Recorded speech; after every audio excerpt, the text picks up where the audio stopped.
শুভ সন্ধ্যা আমার সহযোদ্ধা বন্ধুরা এবং যারা আছেন কাছাকাছি এই সমস্ত দোকানের যারা রয়েছেন এবং মাইকের আওয়াজ যাবতীয় পৌঁছচ্ছে সবাইকে আমাদের অভয় মঞ্চের পক্ষ থেকে শুভেচ্ছা জানাচ্ছি। 20 মাস হয়ে গেছে আমাদের মেয়ে বিচার পাই।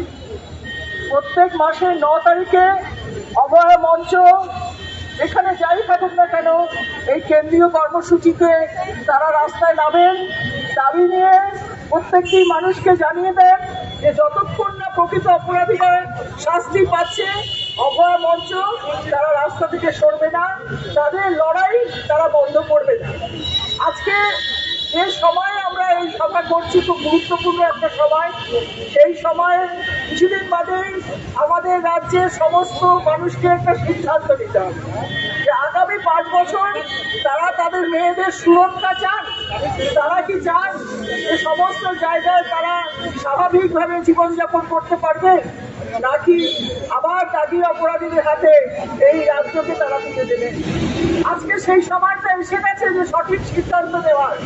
তার কারণ যদি এই স্বৈরাচার চলতেই থাকে, যদি এইরকম একটা প্রশাসনিক ব্যবস্থা চলতে থাকে যেখানে অপরাধীদের তাদের রক্ষা করে পুলিশ, যেখানে এই সমস্ত নির্যাতিতাদের চরিত্র হরণ করা হয়, যেখানে স্বয়ং মুখ্যমন্ত্রী এইসব ঘটনার পরে বলেন যে এগুলো ছোট ঘটনা, ওই মেয়েটির এইরকম ছিল, ওই মেয়েটির এই ছিল।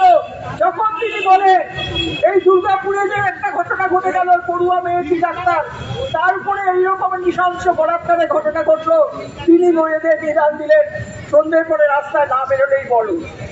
এটা তো একটা মনোবাদী চিন্তার কথা যে যারা এই লিঙ্গ রাজনীতি করে, ব্রাহ্মণ্যবাদী রাজনীতি করে, তারা চায় না মেয়েরা বিকশিত হোক, তারা ক্ষমতায়নের রাস্তা ধরে আরো উপরে তারা শক্তিশালী হোক।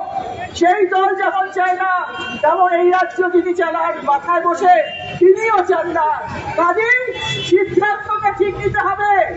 যদি একটা সিদ্ধান্ত ভুল হয় তাহলে আগামী 5 বছরের জন্য আবার এই গুন্ডামি চলবে, মেয়েদের ঘর থেকে টেনে নিয়ে গিয়ে এইরকম ভাবে অত্যাচার করা হবে এবং প্রমাণ তথ্য লপাট করে দেওয়া হবে যাতে করে তারা সাজা না পায়।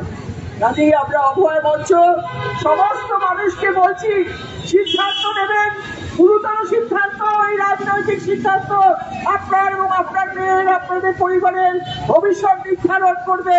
কাজেই এই সিদ্ধান্ত যদি সঠিক দিতে হবে, চিন্তা করে ভাবনা করে আপনার এই মহামূল্য ক্ষমতাকে প্রয়োগ করবে, তাহলে এরপরে বুক চাপড়ালেও মাথা চাপড়ালেও আপনাদের মেয়ে আর ঘরে ফিরে আসবে না, যেরকম অভয় আর ঘরে ফিরে দিয়ে। কিন্তু আমরা বলছি অভয় মঞ্চ রাস্তায় রয়েছি, আমরা লড়াই ছাড়ছি না। আমরা আমাদের ঘুম উড়িয়ে দিয়েছি ওদের, যার জন্য আমাদের বুকে যে এই ব্যাচটা দেখছেন, এই ব্যাচটা দেখলে পুলিশের আতঙ্কিত হয়, তারা দেখে অভয় মঞ্চ এসে গেছে, কাজেই তাদের আমাদের ছবিও করতে হবে। এইটুকু আমরা করতে পেরেছি এবং মেয়েদের কোথাও বিপদ হলে অভয় মঞ্চ দৌড়ে যাচ্ছে, তাদের পাশে থাকছে। আজকে এই রাজ্যে অভয় মঞ্চ মেয়েদের রক্ষা করার জন্য একটা শক্তিশালী স্তম্ভ হয়ে দাঁড়িয়েছে। আমরা আগামী দিনে এই লড়াইয়ে থাকবো। আমরা যতক্ষণ না অপরাধীরা শাস্তি পাবে, যতক্ষণ না এই সেটিংটাকে ভেঙে দিয়ে, আমরা এই সিস্টেমকে ভেঙে দিয়ে এই রাজ্যকে আবার একটা শক্তিশালী প্রশাসনিক রাস্তায় আসতে পারবো, আমরা নিঃশ্বাস নিতে পারবো না, আমরা আমাদের লড়াই চালাতে পারবো না।